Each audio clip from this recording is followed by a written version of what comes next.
মহানগৰবাসীক খোৱা পানী যোগানৰ বাবে তৎপৰ হৈছে জিএমডিএৰ ঘৰুৱা পানী যোগান ব্যৱস্থাৰ পৰীক্ষামূলক প্ৰক্ৰিয়া আৰম্ভ হৈছে। পাণ্ডুৰ সদিলাপুৰৰ পৰা ঘৰুৱা পানী যোগান প্ৰক্ৰিয়া আৰম্ভ। পানী পাইপৰ কাম সম্পূৰ্ণ হোৱা অঞ্চলৰ ৰাইজক যোগান ধৰিব পানী আৰু প্ৰাৰম্ভিক পৰ্যায়ত এবাৰকৈ বিনামূলীয়াভাৱে যোগান ধৰা হ'ব পানী। ছেপ্টেম্বৰৰ ভিতৰত 10,000 পৰিয়ালক খোৱা পানী যোগানৰ পৰিকল্পনা।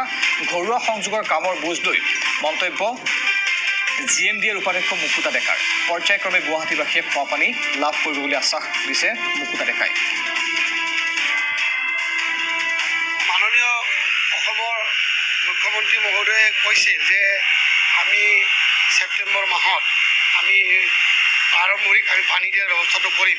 তাৰ কাৰণে গুৱাহাটী মহানগৰ উন্নয়ন কৰ্তৃপক্ষ জিএমডিএ আজি আমি সদিলাপুৰৰ যি আমাৰ ৰিভাৰ ছাইড আছে তাতে আজি আমি হাউচ হোল্ড কানেকশ্যনো আমি আৰম্ভ কৰিছোঁ আৰু সেই হাউচ হোল্ড কানেকশ্যন আমাৰ সম্পূৰ্ণ হ'ব অনতিপলমে। তাৰপিছত আমি পাৰম্পৰিক ট্ৰাইল আমি পানী দিয়াৰ ব্যৱস্থা কৰিম।